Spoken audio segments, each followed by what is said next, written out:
dadku way kala duwan yihiin. waxaa laga yaabaa in aan ku kala duwannahay waxyaabo aad u fara badan xagga dhirirka, xagga jirka iyo dhanka caqligaba.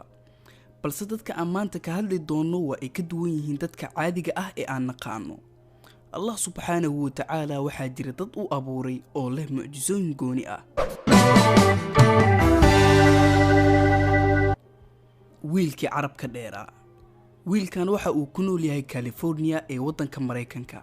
waxa uuna leeyahay carab aad u dheer oo gaaraya ilaa 10 sentimitir, waana mid la yaab leh. Ibrahim waxa uu u dhashay dalka Morocco. waa ninka ugu cagaha dhaadheer dunida oo waxa uu leeyahay caga aad u dhaadheer.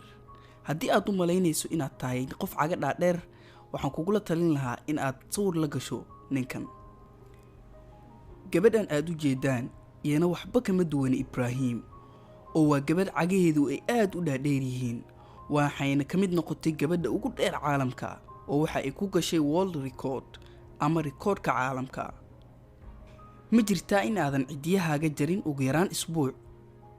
haa, sababtoo ah dadka badankood ayaa sidan sameeya, balse gabadhan way ka duwan tahay oo cidiyaheedu ma jarto, waxa ayna gaarayaan ilaa 7 sentimitir. tima dheere. Vietnamese-kan timihiisu waa 9 mitir, ma jaro mana dhaqo, waa qof kale oo la yaab leh. gabadha garka leh.